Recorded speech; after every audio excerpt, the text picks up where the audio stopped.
nous avons 4 panneaux techniques en Nord Kivu. Il y a un à Goma, ici à Goma, il y a un autre à Beni, l'autre à Butembo, l'autre à Futuro. Et chaque panneau technique a son rayon d'action pour servir les produits sanguins.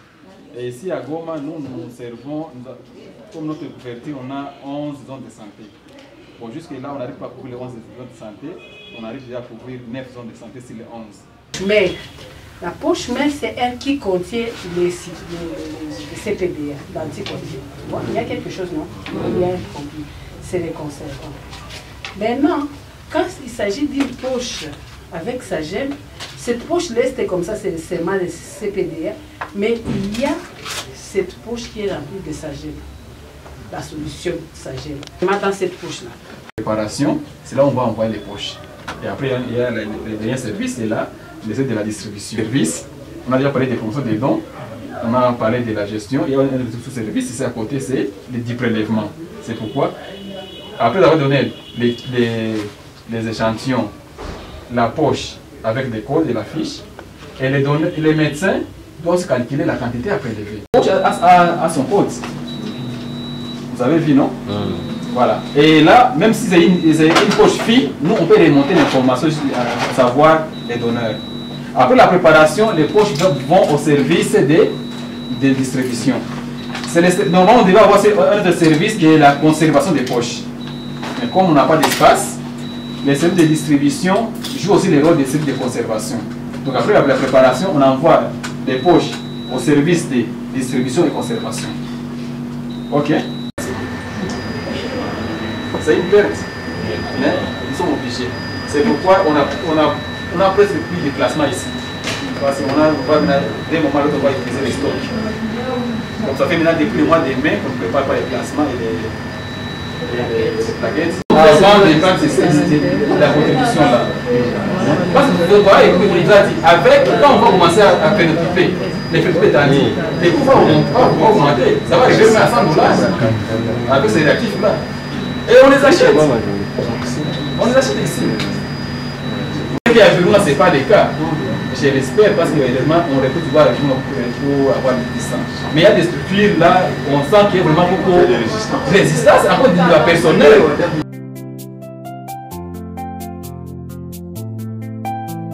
Parce que plus on la reçoit, plus le corps développe donc des anticorps contre ces produits sanguins. Donc c'est très important de pouvoir déterminer donc tous ces éléments-là. Et c'est très important pour nous. Alors là, je ne sais pas si c'est S-fusionnel, les antécédents transfusionnels. C'est très important parce que si la personne a réagi, c'est comme pour le médicament, je ne sais pas. Et il est important de savoir il a réagi par rapport à quoi. Parce que si vous lui donnez, par exemple, le même produit, il va réagir du coup. Donc ça permet de prévenir justement tout accident ou tout incident lié à la transfusion. Pour ce qui concerne les indications de la transfusion, alors il y a plusieurs indications. On va voir dans quelle situation, par exemple, il faut transfuser donc du sang total, bien qu'ailleurs on ne les fait plus. Et donc dans quelle situation il faut transfuser du kilo-globulaire, dans quelle situation il faut aller vers les plasmas frais congelés, dans quelle situation il faut aller vers les concentrés plaquettaires. C'est très important parce que là, ça nous interpelle, nous médecins. Parce que la plupart des transfusions, on ne connaît pas l'indication, on va mal justement faire la prescription donc du produit sanguin. Donc ça c'est vraiment très important. Et on va... Et pour ce qui concerne normalement le sang total, on a vu que le sang total serait indiqué dans toute situation d'une hémorragie qui, normalement, qui n'a pas duré plus de 6 heures de temps.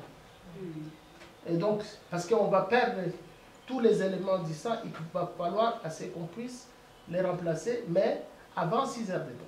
Mais on va se poser la question, pourquoi il ne faut pas donner du sang total au-delà de 6 heures de temps? Peut-être on va recourir à un autre produit sanguin. Donc ça c'est vraiment très important. Pour ce qui concerne, les collègues vont peut-être me compléter, les concentrés plaquettaires, c'est dans le traitement des hémorragies liées à des situations de thrombopénie. C'est pour ça qu'il est important de doser le taux de plaquettes. Parce que si vous ne connaissez pas le taux de plaquettes, vous ne pouvez pas dire, voilà, je vais donner par exemple les concentrés plaquettaires parce qu'il faut les remplacer, les plaquettes. Mais il faut également aller dans la prévention des hémorragies qui sont liées à des thrombopénies, notamment dans des situations de chirurgie avec des taux de plaquettes qui sont en descente de ces 4000 par millimètre cube. Donc il faut absolument aller donner des plaquettes. Dans cette situation, on ne donne pas du sang total. Ok? Et donc vous allez voir peut-être les erreurs que la plupart du temps, nous comme cliniciens, on commet, alors qu'on ne connaît pas l'indication. Parce que si on connaît très bien les indications, il y a lieu de prescrire avec précision les types de produits qu'il faille. Et pour ce qui concerne les kilos globulaires, alors l'indication, c'est notamment toutes les situations d'anémie d'origine hémolytique, notamment dans des situations de paludisme, par exemple, donc avec hémolyse massive, dans des situations, par exemple, de drépanocytose, vous n'allez pas demander du sang total, mais vous allez demander du kilo globulaire.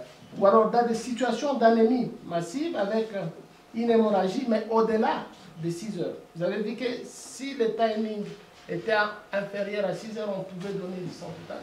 Mais si on dépasse les 6 heures, à ce moment-là, c'est mieux d'aller vers les kilos globulaires. Alors, les plasmas frais congelés, quelle en est l'indication?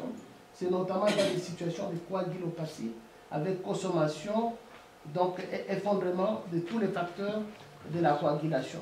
Dans des situations de CIVD par exemple, on va préférer donner du plasma frais congelé ou dans des hémorragies aiguës avec déficit de facteurs de coagulation.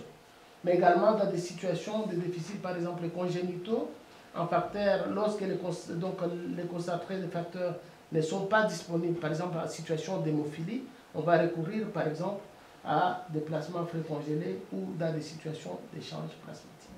Voilà un peu les quelques indications par rapport à la transfusion. Je ne sais pas si j'ai oublié quelques-unes des indications. Les collègues vont devoir me compléter ou dans la salle après, on pourra toujours compléter.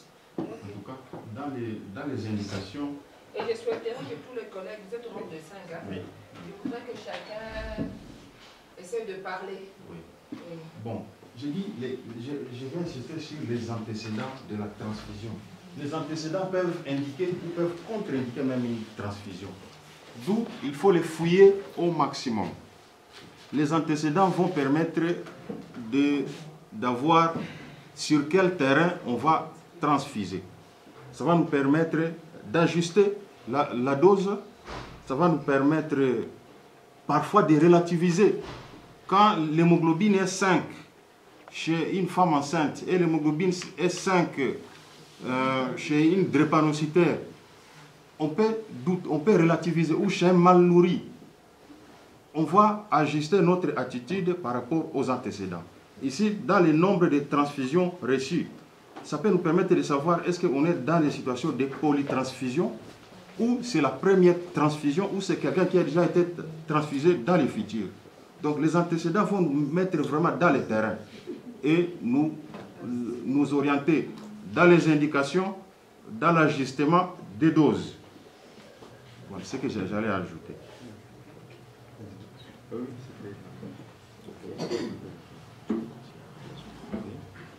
La suite. Dans l'idée, pour le nombre de transfusions ici, on peut aussi ajuster quelques traitements. Quand on est déjà au plus de 3 transfusions chez un même patient, on peut déjà donner soit du gluconate de calcium pour essayer, pour qu'il n'y ait pas beaucoup de problèmes par rapport à ces patients. C'est pourquoi on doit miser beaucoup sur le nombre de transfusions qu'on donne aux patients. On doit bien compter vraiment. Même chose que les groupes sanguins résistent, on a insisté sur ça le matin. Pour voir, quand on est au labo, on peut voir, on dit que chez un patient est résiste négatif et pourtant n'est pas résiste négatif. C'est pourquoi pour les résistes, là aussi il faut bien insister et discuter par rapport au laboratoire. Si on trouve que tu n'as pas trouvé, il faut dire carrément je n'ai pas trouvé, comme ça on puisse recourir aussi aux experts par rapport à ça. Ou bien faire contre-expertise par rapport à un labo qui est habilité à faire ça. C'est très important ce qu'il vient de dire par rapport au nombre de transfusions de produits transfusés. Parce que dans les poches, il y a des conservateurs qui sont, je pense, des citrates. Et plus on transfuse, plus on peut faire une surcharge de l'organisme en citrate. Et pour justement arriver à les éliminer, on va donner du gluconate de calcium pour pouvoir justement... Et ça, c'est très important. Parce que si on ne connaît pas le nombre, par exemple, de transfusions, les malades vont présenter d'autres complications liées tout simplement à cette surdosage en citrate. Et ça peut poser énormément de questions. On peut avoir les problèmes au niveau rénal. Absolument. Alors, on va aller sur le point 5 qui concerne les paramètres du malade. Et c'est très important de connaître donc ces paramètres, d'où l'importance de la surveillance, par exemple, des paramètres vitaux.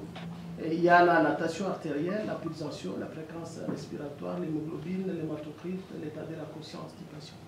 Et si la pression artérielle, elle est importante, parce que dans une situation, par exemple, d'hémorragie massive, les patients peuvent être en situation de choc.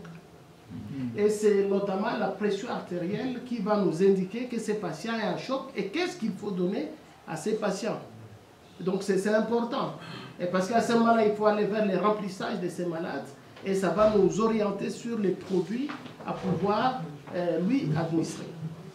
Ça, c'est par rapport à la pression artérielle, mais également, je ne sais pas si... La fréquence, on va passer à la fréquence respiratoire. Et elle est importante. Là, donc, Je souhaiterais, par rapport à ça, vous allez d'abord nous décrire l'anémie normale, donc le chiffre normal.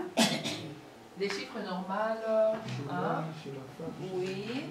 Et puis, par la suite, vous allez nous décrire les chiffres en cas d'anémie, quand on est anémique. Par la suite, vous allez nous décrire les chiffres quand est-ce qu'il faut transfuser. Donc, les deux situations, les chiffres normaux et les chiffres par lesquels on peut décider de dire oui, ici il faut transfuser. Il y a un besoin vraiment de transfuser. Bon, merci beaucoup. Un peu en arrière. Oui. C'est pourquoi aussi c'est l'importance aussi du sexe. Quand on va connaître l'hémoglobine normale, ça dépend aussi chez l'homme ou chez la femme. Vous dites qu'on doit décider par rapport à l'homme parce que si c'est inférieur, si le taux d'hémoglobine est supérieur à 12, tandis que chez la femme, ça doit être inférieur à 11. Donc là, c'est important, c'est pourquoi on nous a mis notre rubrique là du sexe. Okay. Bon, on peut dire que je suis déjà satisfaite à la manière dont vous avez abordé les choses.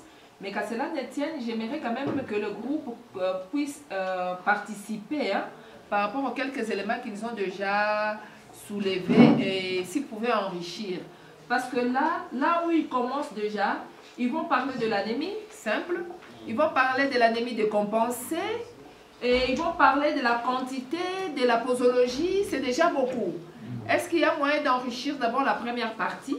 Comme ça, ils vont aborder la deuxième partie pour que vous n'oubliez pas vos différentes interventions que vous allez devoir faire pour enrichir la première partie, pour récolter vraiment tous les éléments qu'il faut.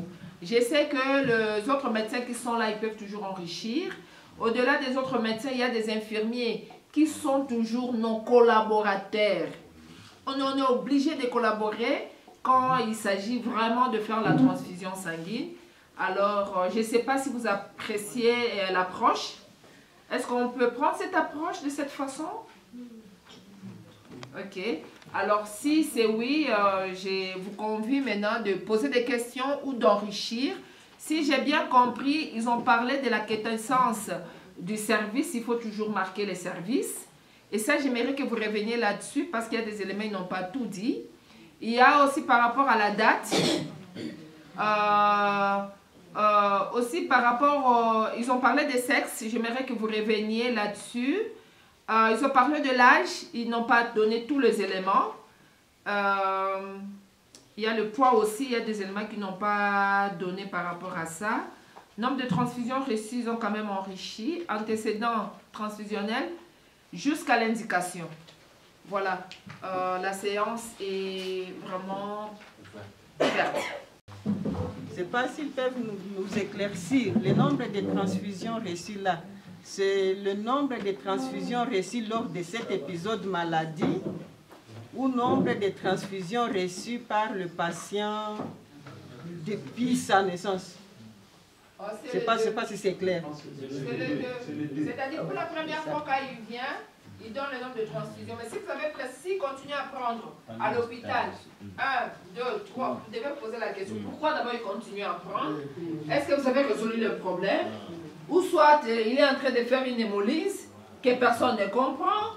Et donc ça amène au médecin de réfléchir. D'approfondir les examens par rapport pour avoir... Oui, oui. N'oubliez pas que les laborantins ne quittent jamais son laboratoire. C'est l'infirmier qui vient récupérer sa poche de sang. Ce n'est pas les laborantins qui amènent la poche de sang au lit du malade. Parce qu'il y a l'application de la transfusion, non? Il y a des amis qui vont parler sur la pause et l'application.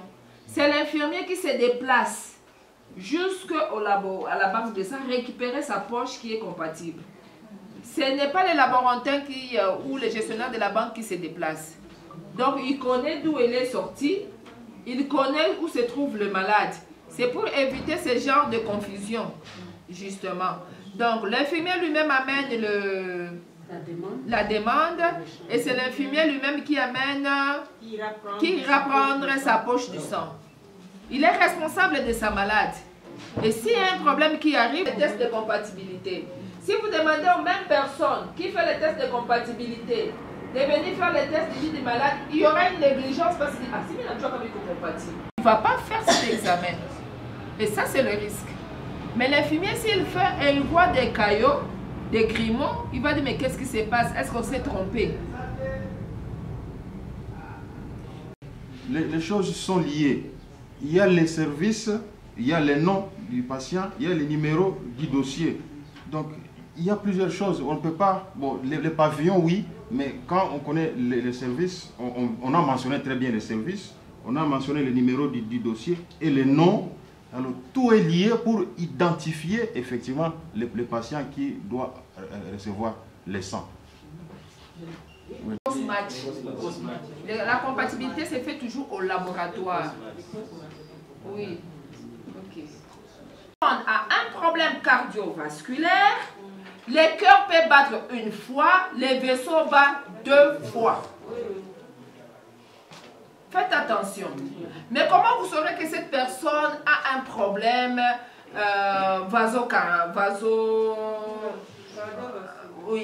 cardiovasculaire? C'est lorsque vous prenez le 2 chiffres. Mais bon, je ne sais pas si c'est une mauvaise pratique ou vous pensez que ça doit toujours se synchroniser.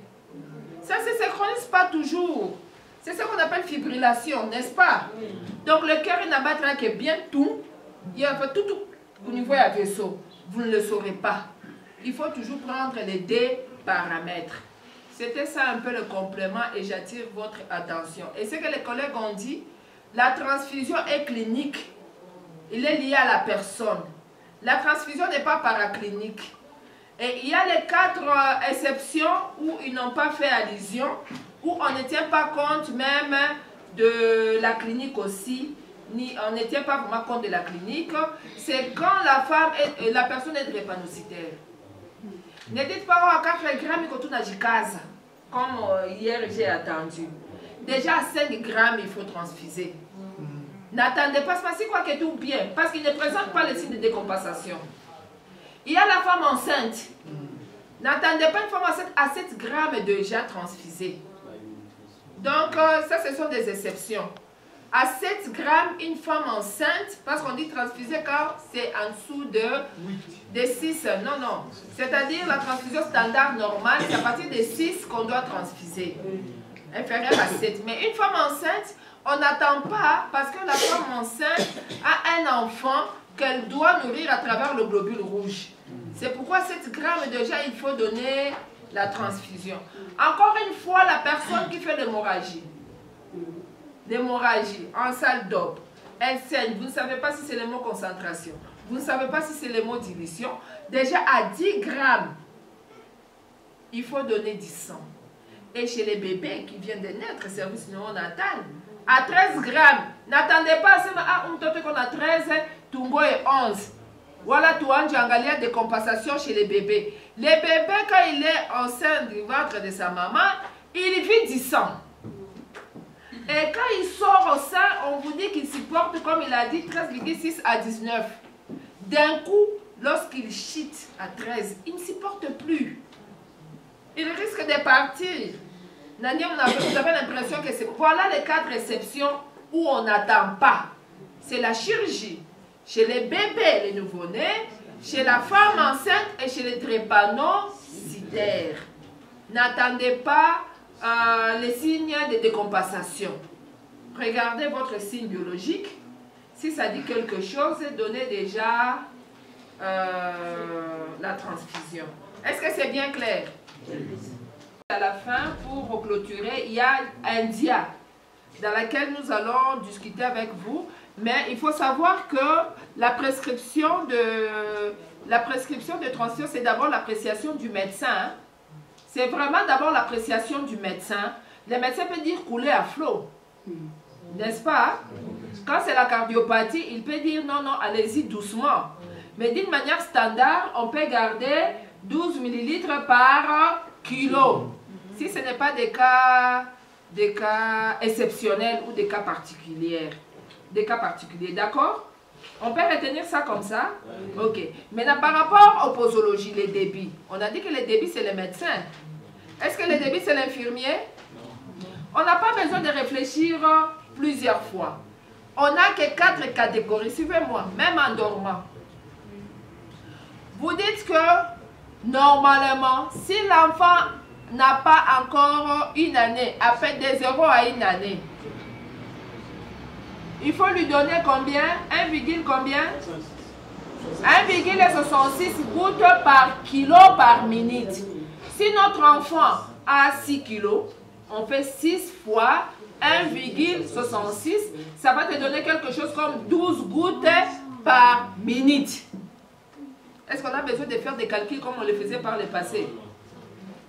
Non. Si c'est un enfant qui a 1 année au-delà,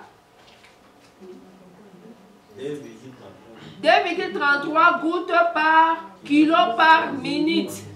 Si mon enfant a 10 kilos, je vais faire 10 fois 2,33 qui vous donne 23,3. Je peux arrondir jusqu'à 24, ça ne dérange pas. Et c'est là par minute. C'est ça déjà le début, non? Est-ce qu'il y a des calculs à faire? Non. Si c'est un adulte, c'est 0,66 gouttes par kilo par minute.